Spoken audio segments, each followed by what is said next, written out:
So we're here with David now from LIC, and David, so day 3 of the ploughing, I presume you've been here a couple of days. How's it gone for you?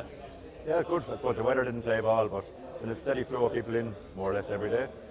Great, just general meat farmers, catch up. So good for farmers are asking about new bulls we're bringing in for the year, and just catching up with farmers how the year went, how breeding went.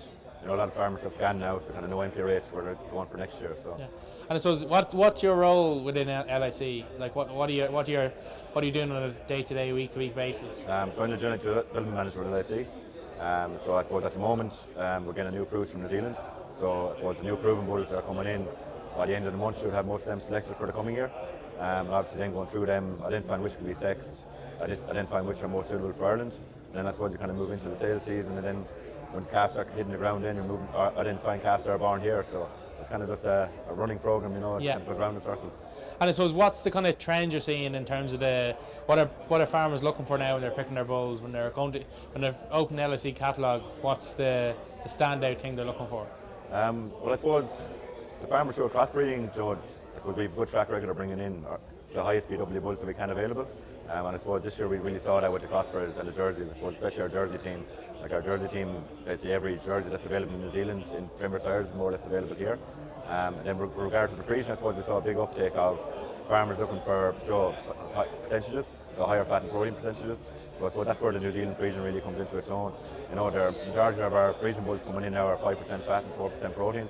And when farmers are breeding for that, especially with banding and everything now, they're becoming a lot more conscious. So that's the trend we see now. Yeah, so we're seeing the trend of like they're not really worried about that. Probably maybe looking for a lower milk, but they want the percentages still there. Yeah. And they really want that. That's where they know they're going to make their money is percentages, like. Yeah, exactly. Like obviously want the kilos of solids, but they want the kilos of solids coming from percentages. And as a result of that, then they're going to get a higher milk price too. Yeah. And I suppose in terms of then maybe this year, like was there any kind of particular bulls they were picking, or was in terms of the dairy beef, like what was the main kind of area that the farmers were looking at? Well, I suppose in regard to the CBV, was brought out last year, so a lot of farmers now are putting an emphasis on that. We brought in a short gestation Charlie this year as well from New Zealand. He would have been used in New Zealand for 2-3 years, very easy calving, and got a good uptake from that. So I suppose farmers are kind of becoming more conscious of not just short gestation, but actually a better quality calf, especially coming from a crossbred animal too. They want a calf that's obviously coming with decent value. Yeah, and I suppose obviously coming from crossbred herds, if you're a beef farmer, you're probably a little bit concerned. But if you're seeing a continental type of calf coming out of a crossbred cow, you're probably a little bit more like, I'll take the chance here. Like the Angus calf probably isn't going to be exactly what they're looking for. Like they're putting a bit of value into the calf. I suppose a crossbred animal will calve it a bit easier too. There's a lot of crossbred farmers now using Belgian Blue and Charlotte and have no problem calving them. So at least look, they have the calving ease from the cow, and you're going to get a better value calf. So kind of a no-brainer really, especially on mature cows. And then in terms of kind of what the demand from the market, are you seeing an increase in terms of people looking for kind of crossbred bulls or looking at crossbreeding?